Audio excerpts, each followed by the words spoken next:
Dzina la Tati ndi la Mwana ndi la Mzimu Woyera. Amen. Mene, Mene, Tekel, Parasin. Chiyambi chakugwa chimabweretsa kaye kunyada. Kunyada ndi chizindikiro choti kugwa kwathu kuli pafupi. Ndikulandireni abale ndi alongo pano pa tiyankhuleni Ambuye. Lero ndi Lachitatu pa 29 Novemba chaka cha 2023. Ndipo mmawu athu oyamba tsiku la lero, mawu otchuka kwambiri, tikuona kugwa kwa mfumu Belshazzar, kumene kungakhale kugwa kwa inu ndine ndemwe. Mawu athu oyamba tsiku la lero akuchokera m'buku la mneneri Daniel, mutu wa 5 ndi 1 kulekeza 6 kudzawerenganso 13 kulekeza 14, 16 to 17 komanso 23 to 28. Tikapeza nthawi tingowerenga chapter 5 1 to 28. Amene akutiwerengera mawu oyamba ndi a Elton Kagwa kuchokera ku St. Gabriel Outstation, Maria mthandizi wa Akhristu Parish mu Archdiocese ya Lilongwe. Ndipo salimo yathu tikupitiriza nyimbo ya anyamata atatu aja. Ayimbireni nyimbo yotamanda ndi kuwalemekeza mpaka muyaya. Inu dzuwa, mwezi tizitamanda Ambuye. Mvula, mame, mphepo, moto, mafundi, tonsefe ndi zolengedwa zonse tizitamanda Ambuye, chifukwadi amachita zazikulu m'moyo mwathu. Ndipo mawu athu amuthenga wabwino tikupitiriza buku la mthenga wabwino monga adalembera Luka Woyera, Luka mutu wa 21 ndi 12 kulekeza 9. Amene akutiwerengera mawu a mthenga wabwino komanso kutigawira mawu ndi Reverend Father Francis Damaseke kuchokera ku Episcopal Conference of Malawi, ECM. Tiyeniso tsiku la lero tisinkhesinkhe limodzi. Mawu oyamba. Mawu a buku la mprofeti Danieli. Tsiku lina mfumu Belisazara adakonza phwando lalikulu nayitana akalonga ake okwanira 1,000. Pa phwandopo adamwa vinyo pamodzi ndi anthu onsewo. Pamene ankamwa, Belisazara adalamula kuti abwere ndi zikho ndi ziwiya zagolide ndi zasiliva zimene bambo ake Nebukadinezara adalanda ku nyumba ya Mulungu ku Yerusalemu. Ankafuna kumweramo iyeyo pamodzi ndi akalonga ake, nduna zake, akazi ake enieni ndiponso akazi ake apambali. Motero adabwera nazo zikho ndi ziwiya zagolide ndi zasiliva zimene zidalandidwa ku nyumba ya Mulungu ku Yerusalemu. Ndipo mfumu idayamba kumweramo pamodzi ndi akalonga ake, nduna zake, akazi ake enieni ndi akazi ake apambali. Ali kumwa choncho, ankatamanda milungu yawo ya golide, ya siliva, ya mkuwa, ya chitsulo, ya mtengo ndi ya mwala. Mwadzidzidzi padaoneka dzanja la munthu. Dzanjalo lidayamba kulemba pa khoma la nyumba ya mfumu kuyang'anana ndi nyale. Mfumuyo nkumapenyetsetsa dzanjalo likulemba. Pamenepo kumaso kwake kudasinthika, nkamwa fuu ndi mantha, khongono zii, mawondo gwedegwede. Motero adabwera naye Danieli pamaso pa mfumu. Mfumuyo idamufunsa kuti, kodi Danieli uja ndiwe? Mmodzi mwa akapolo amene mfumu bambo anga adawatenga ku Yuda? Ndamvatu kuti uli ndi nzeru za milungu yoyera, ndipo kuti ndiwe wa maganizo akucha, womvetsa zinthu ndiponso wa nzeru za basi. Tsono ndamva kuti iweyo umatha kumasulira maloto ndiponso mawu ophiphiritsa. Ngati uwerenga malembo amenewa nundiwuza tanthauzo lake, ndidzakuveka zovala zofiira ndiponso ukufu wa golide m'khosi, ndipo udzakhala wolamulira wachitatu m'dziko muno. Danieli adayankha mfumu kuti, pepani a mfumu, koma mphatsozo musunge, kapena mupatse ena. Ine ndingokuwerengerani chabe zimene zalembedwazo ndi kukuwuzani tanthauzo lake. Mwadzikuza motsutsana ndi Ambuye akumwamba. Zikho za ku nyumba ya Mulungu abwera nazo pa phwando lanu, ndipo inuyo mwamweramo vinyo pamodzi ndi akalonga anu, nduna zanu, akazi anu enieni ndi akazi anu apambali. Mwatamanda milungu ya siliva, ya golide, ya mkuwa, ya chitsulo, ya mtengo ndi ya mwala, imene siona kapena kumva kapena kudziwa kanthu. Simunalemekeze Mulungu amene akusunga m'manja mwake mpweya wanu ndi kuyang'anira mayendedwe anu onse. N'chifukwa chake Mulungu watuma dzanjalo kuti lidzalembe mawu amenewa. Mawu amene adalembedwawo ndi awa: Mene, Mene, Tekel, Parasin. Tsono tanthauzo lake ndi ili: Mene ndiye kuti Mulungu wawerenga masiku a ufumu wanu ndipo wauthetsa. Tekel ndiye kuti inu mwayesedwa pa sikelo ndipo mwaperewera. Parasin ndiye kuti ufumu wanu wagawidwa ndipo waperekedwa kwa Amedi ndi Apesi. Mawu a Ambuye. Tithokoze Mulungu. Ambuye akhale nanu. Mawu a Uthenga Wabwino monga adalembera Luka woyera. Ulemu kwa inu Ambuye. Luka mutu wa 21 ndi ma 12 kulekeza 9. Pa nthawi yomweyo Yesu adati, zisanachitike zimenezi adzakugwirani ndi kukuzunzani, adzapita nanu ku milandu ndi ku nyumba za mapemphero nadzakuponyani m'ndende. Adzakuperekani kwa mafumu ndi kwa akulu ena aboma chifukwa chotsatira Ine. Umenewu udzakhale mpata wanu ondichitira umboni. Tsono mudziwiretu kuti musadzachite kukonzekera mawu oti mudzawayankhule pa mlandupo. Ineyo ndidzakupatsani mawu ndi nzeru zimene adani anu sadzatha konse kuzikana kapena kuzitsutsa. Makolo anu omwe, abale anu, anansi anu ndi abwenzi anu, amenewo adzakuperekani kwa adani anu, ndipo ena mwa inu mudzaphedwa. Anthu onse adzadana nanu chifukwa cha Ine, koma silidzatayikapo tsitsi lanu ndi limodzi lomwe. Mukadzalimbikira ndiye mudzapate moyo wanu. Mthenga wa Ambuye. Ulemu kwa inu Ambuye Yesu Khristu. Abale ndi alongo, monga ndanenera poyambirira paja, lero tili ndi nkhani imodzi yosangalatsa kwambiri. Nyimbo zayimbidwa, ndakatulo zanenedwa, maulaliki alembedwa, mabuku alembedwa, malangizo aperekedwa kuchokera pa nkhani imene ili pa Daniel 5 ndi 1 kulekeza 28. Kugwa kwa Belshazara, amene anali mwana wa mfumu Nebukadneza, yemwe uja adatenga Aisraeli kupita nawo ku ukapolo. Chikuchitika ndi chani? Tikumva kuti Belshazara, mwana wa Nebukadneza, anakoza phwando, kukozera abwenzi ake, kukonzera anzake, ndipo akuti anatenganso azimayi ziphadzuwa zosiyanasiyana. Ndipo chikuchitika pa phwando ili nchonena kuti ataona kuti phwando lafika pachimake, zida zija za nyumba yakachisi zija Nebukadneza bambo ake adakatenga ku tempile ku Yerusalemu akuzigwiritsa ntchito. Mungotengera inu amene ndi akatolika, zida ngati zimakhala pa guwa, zida zogwiritsa ntchito popanga nsembe ya misa, nkumatenga zikho zija kumathiramo bibida ndi zina zotero, nkumamwerera nkumasangalala. Komatu uko kunali kufikitsa pachimake nkhanza zimene iyeyo amapitiriza pamene bambo ake adalekezera. Kunali mwano mtudzu woonetsera Aisraeli kuti sindiopa kanthu, sindilabada wina aliyense, nditha kuchita china chilichonse, mphamvu ndili nazo, ndalama ndili nazo, golide ndili nazo, kutchuka ndili nako, nditha kupanga china chilichonse. Munthu ukafika poti sumaopa wina aliyense, just know kuti that's the beginning of your end.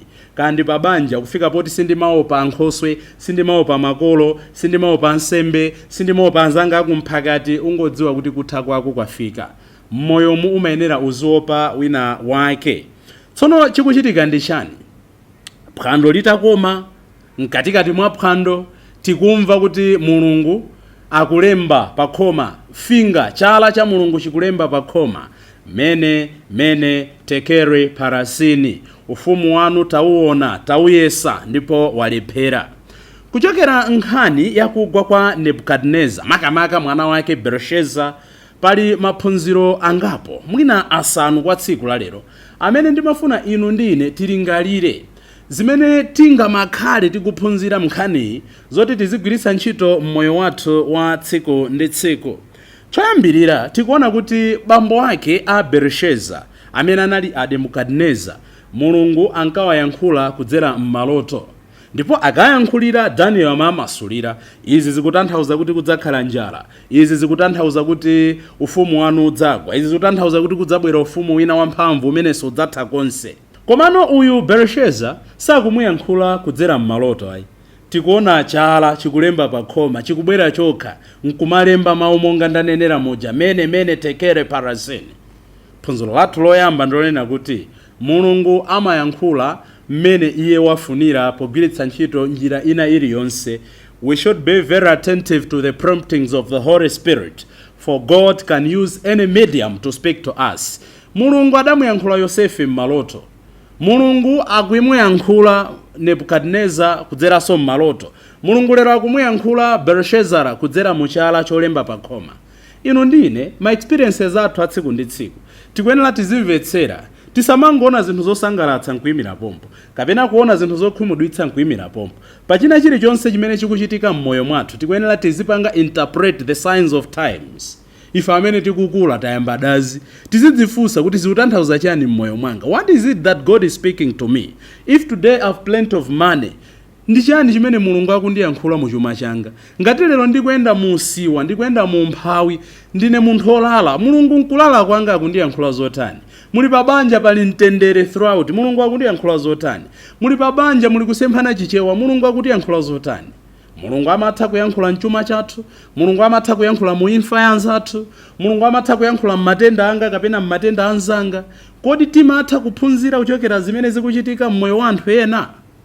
God can speak using any other channel chimene chamusangalatsa. Ena adachita matama Ambuye Yesu akulowa mu Yerusalemu, anthu akumuyimbira nkumamuuza kuti mwauze aphunzitsanu akupanga phokoso. Kodi suja Ambuye Yesu adanena kuti ngakhale anthu atasiya kundiyimbira nditha kulamula miyala kuti ndiyimbire?